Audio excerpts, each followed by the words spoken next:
బనకచెర్ల నిర్మాణం రెండు రాష్ట్రాల మధ్య సరికొత్త వివాదానికి కేంద్ర బిందువైంది.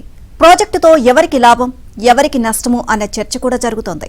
తెలంగాణ ప్రభుత్వం కేంద్రానికి ఫిర్యాదు చేసిన నేపథ్యంలో జల వనరుల శాఖ స్పందన ఇంకా తిరగాల్సి ఉంది. ఒకప్పుడు కేసీఆర్ తో రాసుకు పూసుకు తిరిగిన జగన్ రెడ్డి ఇప్పుడు మౌనం వహిస్తున్నారు. రాయలసీమకు నీళ్లు తెచ్చి రతనాల సీమగా మార్చుతాము అని ప్రగల్భాలు పలికి ఇప్పుడు ప్రాజెక్టు ప్రస్తావనే లేకుండా చేశారు.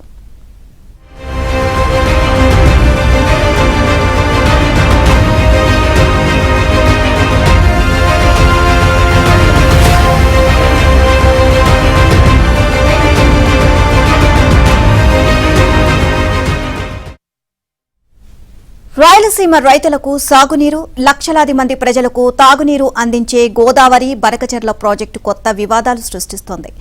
ఒకప్పుడు దిగువ పరివాహక ప్రాంతంలో ప్రాజెక్టులకు పచ్చజెండా ఊపిన తెలంగాణ ప్రభుత్వం ఇప్పుడు మాత్రం అందుకు విరుద్ధంగా వ్యవహరిస్తోంది. ఆ ప్రాజెక్టును అడ్డుకునేందుకు ఎవరినైనా కలుస్తాం, ఏమైనా చేస్తాము అని సీఎం రేవంత్ రెడ్డి స్వయంగా ప్రకటించడంతో ఇప్పుడు పరిస్థితులు మొదటికి వచ్చాయి అన్న అనుమానాలు కలుగుతున్నాయి.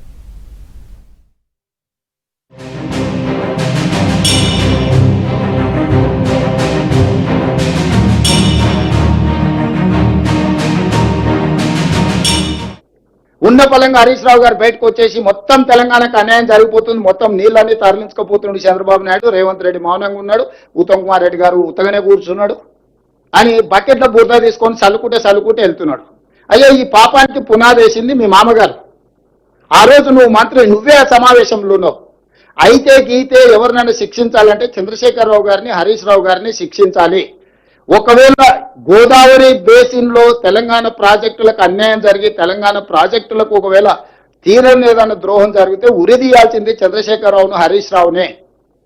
సర్వ పాపాలు చేసింది మీరు, పాపాల భైరవులు మీరు, తెలంగాణకు అన్యాయం చేసింది మీరు. బనకచెర్ల ప్రాజెక్టు ఇప్పుడు తెలంగాణలో రగులుతున్న అగ్నిపర్వతంగా తయారైంది. ఈ ప్రాజెక్టును అడ్డుకునేందుకు ఎవరితోనైనా కొట్లాడతామని ప్రకటించడం ద్వారా ముందు చాలా వివాదాలు తెరమీదకొస్తాయని తెలంగాణ సీఎం రేవంత్ రెడ్డి సంకేతాలిచ్చారు. గోదావరి, కృష్ణా నదీ జలాలపై తెలంగాణ హక్కులను కాపాడుకునేందుకు రేవంత్ రెడ్డి ప్రయత్నిస్తుండగా ఇష్టంగానో అయిష్టంగానో తెలంగాణలోని అన్ని పార్టీలు ఇప్పుడు బనకచెర్ల ప్రాజెక్టును వ్యతిరేకిస్తున్నాయి. బనకచెర్లను అడ్డుకునే విషయంలో రేవంత్ రెడ్డి దూకుడును ప్రదర్శిస్తున్నారు.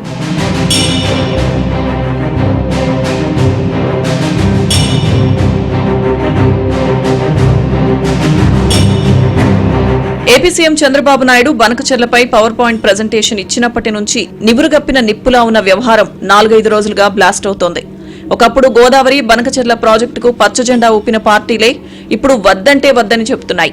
అందులో బీఆర్ఎస్ మొదటి వరుసలో ఉంది. గత 4-5 రోజులుగా తెలంగాణ పార్టీలన్నీ ఆరోపణలు, ప్రత్యారోపణలతో బిజీగా ఉన్నాయి. ఏ అధికారి ఏం మాట్లాడినా అధికారిక సమావేశాలలో ఎవరు ఏం మాట్లాడినా మినిట్స్ రికార్డ్ చేస్తారు. దాన్ని ఒక ఒప్పందం కింద చిత్రీకరించి కేసీఆర్ ఒప్పుకున్నాడు అనేటువంటి విధంగా మాట్లాడాలంటే ఈ మీ అవగాహన రాహిత్యానికి జోహార్లు అర్పించాలి. ఇప్పుడు మీరు మాట్లాడేటప్పుడు అఖిలపక్ష సమావేశంలో కావచ్చు, ప్రెస్ మీట్లో కావచ్చు, ముఖ్యమంత్రి గారు కాంగ్రెస్ ప్రభుత్వం మాట్లాడినప్పుడు వారి మాటల్లో కానీ, భావనలో కానీ, బాడీ లాంగ్వేజ్లో కానీ ప్రస్తుతం ఆంధ్రప్రదేశ్ తలపెట్టినటువంటి తెలంగాణ ప్రయోజనాలకు వ్యతిరేకంగా ఉండేటువంటి బనకచెర్ల క్రాస్ రెగ్యులేటరీ ప్రాజెక్ట్ ఏదైతే ఉందో, గోదావరి నీళ్లను పెన్నా బేసిన్ తరలించకపోయేటువంటి ప్రాజెక్ట్ ఏదైతే ఉందో, దీన్ని మేము ఎట్టి పరిస్థితులలో ఆపి తీరుతామనేటువంటి మాట కానీ, ఆ సంజ్ఞ కానీ, ఆ గెస్చర్ కానీ మీ వైపు నుంచి ఈ సమంతా లేదు. అది మనం తెలంగాణ ప్రజలు గమనిస్తున్నది.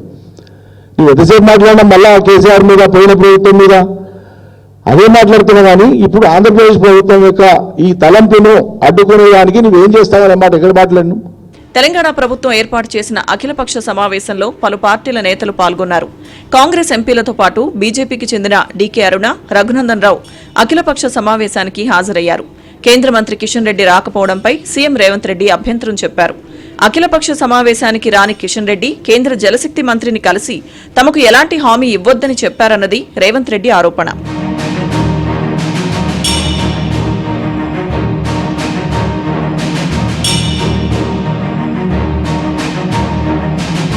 అయితే అఖిలపక్ష సమావేశం నుంచి వాకౌట్ చేసిన బీఆర్ఎస్ నేత వడ్డిరాజు రవిచంద్ర సీఎం రేవంత్ తీరుపై ఆగ్రహం వ్యక్తం చేశారు.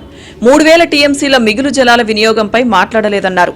గోదావరి జలాలను నాగార్జున సాగర్, శ్రీశైలానికి లింక్ చేయడం ద్వారా నల్గొండ, మహబూబ్ నగర్ జిల్లాలకు నీరందించే అంశాన్ని ప్రస్తావించారని, రాయలసీమకు కేసీఆర్ ప్రకటనకు సంబంధం లేదన్నారు. అయితే గోదావరి నుంచి రాయలసీమకు నీళ్లు ఇవ్వొచ్చని కేసీఆర్ స్వయంగా చెప్పారని, పైగా బేసిన్లు లేవు, భేషజాలు లేవని కేసీఆర్ ప్రకటించారని రేవంత్ గుర్తు చేస్తున్నారు. జలాలను రాయలసీమకు సంబంధించిన కృష్ణా బేసిన్, పెన్నా బేసిన్ కు తరలించడం ద్వారా రాయలసీమను రతనాల సీమలుగా చేస్తా అని చెప్పిన తర్వాత బేసిన్లు లేవు, భేషజాలు లేవు, మేము కలిసి పనిచేస్తాం, కలిసి ముందుకు సాగుతాం, సమర్థుడైన యువకుడు ఆంధ్రప్రదేశ్ ముఖ్యమంత్రిగా జగన్మోహన్ రెడ్డి గారు ఉన్నారు, నేను పెద్దనగా పూర్తిగా సహకరిస్తానని చంద్రశేఖరరావు గారు చెప్పిండ్రు.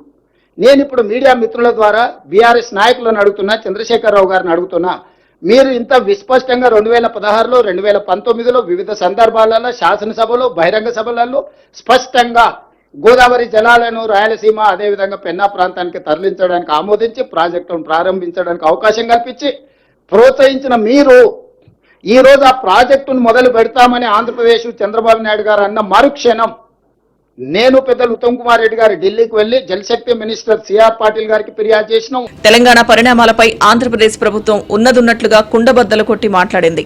బనకచెర్లపై పవర్ పాయింట్ ప్రజెంటేషన్ ఇచ్చిన ఏపీ జలవనరుల శాఖ మంత్రి నిమ్మల రామానాయుడు తెలంగాణ ప్రారంభించిన అనేక ప్రాజెక్టులకు ముందస్తు అనుమతులు తీసుకోలేదన్నారు.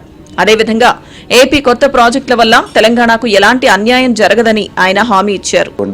అంశాల మీద అంటే ఒక ప్రతిపక్షం ఒక అడుగు ముందుకేస్తే మనం వెనకబడిపోతామని పాలకపక్షం ఇంకొక 2 అడుగులు ముందుకేయాలి అనేటువంటి రాజకీయపరమైనటువంటి ఆలోచనలతోటి ముందుకెళ్తున్నట్టు కనిపిస్తుంది తప్ప వాస్తవిక అంశాలు కానీ టెక్నికల్గా కానీ సాంకేతికంగా కానీ ఈ యొక్క పోలవరం బనకచర్లను అడ్డుకోవడానికి కానీ అభ్యంతరాలకు కానీ సహేతుకమైనటువంటి కారణం ఏమీ లేనిటువంటి పరిస్థితి.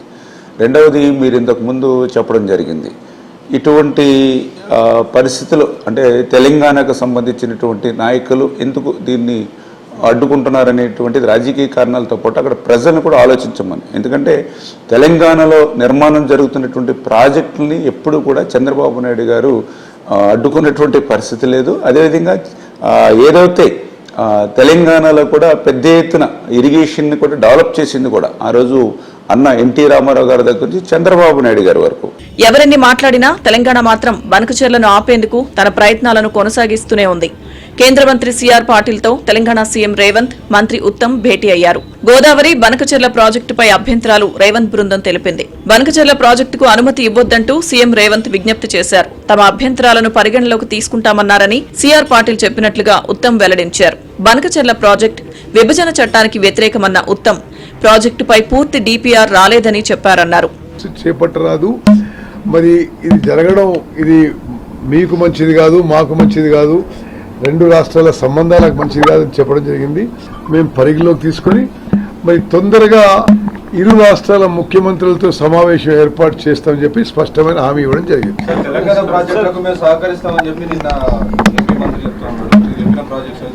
సో స్పష్టంగా మేమంటున్నాం, కృష్ణా మీద 500 టీఎంసీకి వాళ్ళు బ్లాంకెట్ నో అబ్జెక్షన్ ఇచ్చి దాని మీద కేంద్ర ప్రభుత్వం ఆమోద ముద్ర ఇస్తే తప్పనిసరిగా వేరే విషయాలు చర్చించడానికి మేము కూడా సుముఖంగా ఉన్నాం. దీంతో ఇప్పుడు బంతి కేంద్రం కోర్టులో ఉందని కూడా ఒక స్పష్టత ఉంది.